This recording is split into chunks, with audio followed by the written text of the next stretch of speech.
বাংলার বর্ধমানের একটি অন্যতম জনপ্রিয় ভ্রমণস্থল হল বর্ধমান নবাব বাড়ি। বর্ধমান নবাব বাড়িকে খাজা আনোয়ার বের বা মকবেরাও বলা হয়। বর্ধমান নবাব বাড়ি বর্ধমান শহরের দক্ষিণে খাজা আনোয়ার রোডে অবস্থিত। খাজা আনোয়ার ও আব্দুল কাসিম ছিলেন মুঘল সেনাবাহিনীর সেনাপতি। তেনারা মারাঠা হানাদারদের দমন করতে বাংলায় আসেন, কিন্তু ষড়যন্ত্রের কারণে তেনারা নিহত হয়েছিলেন। তেনাদের লাশ এখানেই দাফন করা হয়েছিল।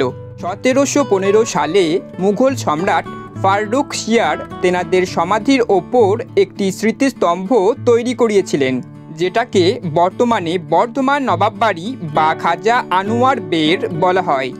বর্ধমান নবাব বাড়ির উত্তর প্রান্তে রয়েছে একটি বড় দরজা। কিছুটা এগিয়ে গিয়ে সামনেই রয়েছে একটি পুকুর ঘাট ও এই নবাব বাড়ির মাঝখানে রয়েছে একটি গভীর খাল, যেখানে মুঘল আমলে পাথরের সারিবদ্ধ একটি বিরাট পুকুর ছিল। বর্তমানে এই খালটিতে কোনো পানি বা জলও নেই, আর বিভিন্ন গাছপালায় ভর্তিও হয়ে গেছে। আর এই পুকুরের বা খালের মাঝখানে রয়েছে জলটুঙ্গি তথা হাওয়া মহল বা হাওয়া ঘর। নবাব বাড়ির পশ্চিম দিক থেকে পুকুরের মাঝে থাকা এই হাওয়া মহলে যাওয়াও যায়, তার জন্য উঁচু রাস্তাও রয়েছে।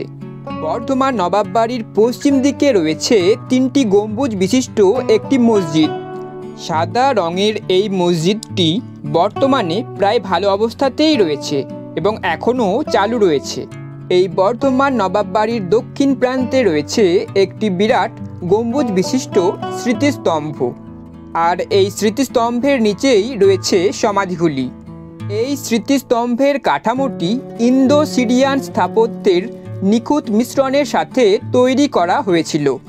এটি উঁচু দেওয়াল দিয়ে ঘেরা। বর্তমানে প্রত্যেক বছর মাঘ মাসের 1 তারিখে এই বর্ধমান নবাব বাড়িতে মেলা বসে ও ওরস হয়। এই বর্ধমান নবাব বাড়িটি আর্কিওলজিক্যাল সার্ভে অফ ইন্ডিয়া তথা ASI অথবা বাংলার আর্কিওলজিক্যাল ডিপার্টমেন্ট কারোর দ্বারাই রক্ষণাবেক্ষণ বা পরিচালনা করা হয় না, কারণ এই বর্ধমান নবাব বাড়িটি ব্যক্তিগত সম্পত্তি হিসাবে ক্লেম করা হয়। আর তাই বর্তমানে এই নবাব বাড়িটি খুবই খারাপ অবস্থায় রয়েছে এবং ধ্বংস হতে চলেছে।